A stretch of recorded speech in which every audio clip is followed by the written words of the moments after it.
മഹാസഖ്യം അക്ഷരം തെറ്റാതെ തന്നെ പറയണം.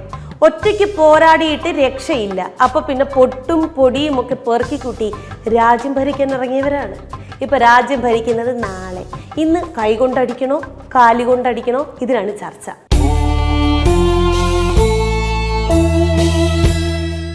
എങ്ങനെയുണ്ടായിരുന്നു സത്യപ്രതിജ്ഞാ ചടങ്ങ്?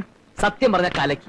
വിശദമായിട്ട് പിന്നെ പറയാം, ഒന്ന് നടു നിവർത്തണം. എല്ലാ സംസ്ഥാനങ്ങളും പിടിച്ചു കഴിഞ്ഞു. ഇനി ദേ ഈ ബീഹാറും കൂടി പിടിച്ചാ പൂർണ്ണം. പിന്നെ ഈ അടി, അത് സ്നേഹത്തിന്റെ കടയിലേക്ക് അടിപിടിയായി കണ്ടാൽ മതി. ജനങ്ങൾക്ക് നല്ല ബുദ്ധി വന്നാ പിന്നെ അവരെല്ലാ പാർട്ടിക്കാരെയും കല്ലെറിഞ്ഞ് കൊല്ലാനിടയുണ്ട്. അവനെ ചെരുപ്പൂരി അടിവാകാരെ. ജനാധിപത്യത്തിന്റെ സൗന്ദര്യമാണത്രേ ഈ അടിപിടി. ഞങ്ങളുടെ കൂടെ വർഗീയ പാർട്ടികളുണ്ടെന്ന് ആർജിപിക്കാർ ആരോപിക്കുന്നുണ്ട്. വർഗീയ പാർട്ടി ഇല്ലെന്ന് പറഞ്ഞുകൂടാ. ഞങ്ങളുടെ കൂടെ ചേർന്ന ശേഷം അവരിൽ യാതൊരു വർഗീയതയും ഞാൻ കണ്ടിട്ടില്ല. അല്പസ്വല്പം കോഴി ബിരിയാണി കഴിക്കുന്നത് വർഗീയതയാണോ എന്ന് ഞാൻ വെല്ലുവിളിക്കാൻ. ബീഹാറിൽ BJP എല്ലാ സീറ്റിലും സ്ഥാനാർത്ഥിയെ പ്രഖ്യാപിച്ചു. നോമിനേഷൻ നൽകി പ്രചാരണവും തുടങ്ങി.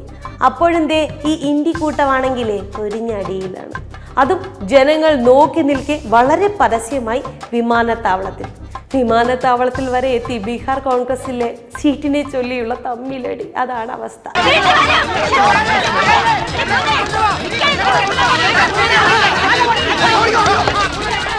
ഡൽഹിയിൽ നിന്ന് ചർച്ച കഴിഞ്ഞെത്തിയ നേതാക്കളെയാണ് സീറ്റ് കച്ചവടം ആരോപിച്ച് വിമാനത്താവളത്തിൽ വെച്ച് പൊതിരെ തല്ലിയത്.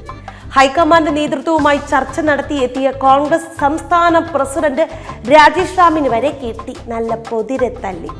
ഇൻചാർജ് കൃഷ്ണ അല്ലവാരും മുതിർന്ന നേതാവ് ഷക്കീൽ അഹമ്മദ് ഖാനും വാങ്ങിക്കൂട്ടി. തെരഞ്ഞെടുപ്പ് ഫണ്ടിലേക്ക് ഇവിടുത്തെ നല്ലവരായ മുതലാളിമാരിൽ നിന്ന് ധാരാളം പണം ഞങ്ങൾ സ്വീകരിച്ചിട്ടുണ്ട്. അത് സ്നേഹം കൊണ്ട് മാത്രമാണ്. സീറ്റ് 5 കോടി രൂപയ്ക്ക് വിറ്റു ഇത്രേ. അടിച്ച് പുറം പൊളിച്ചു.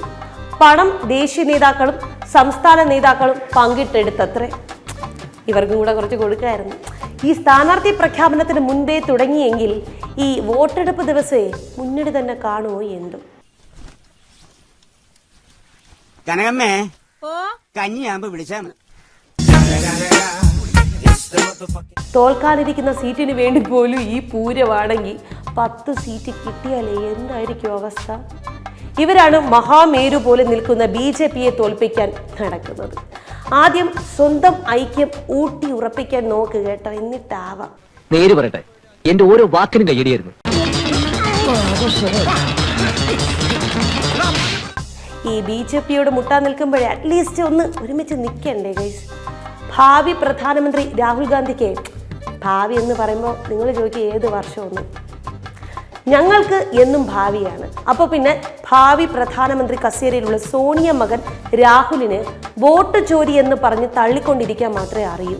ഒരു പാർട്ടിയെ നയിക്കാനോ നിയന്ത്രിക്കാനോ ഉള്ള ഒരു കഴിവില്ല.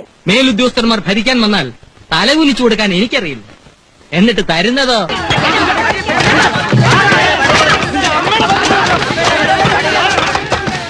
ഒരു കാലത്ത് രാജ്യം ഭരിച്ചിരുന്ന പാർട്ടിയാണല്ലോ എന്ന് ഓർക്കുമ്പോഴാണ്. എന്നിട്ട് പൊട്ടി പാളീസാകുമ്പോൾ BJPയെ കുറ്റം പറഞ്ഞിങ്ങനെ കരഞ്ഞുകൊണ്ടിരിക്കും. വല്ലാത്ത അവസ്ഥ തന്നെ. खत्म,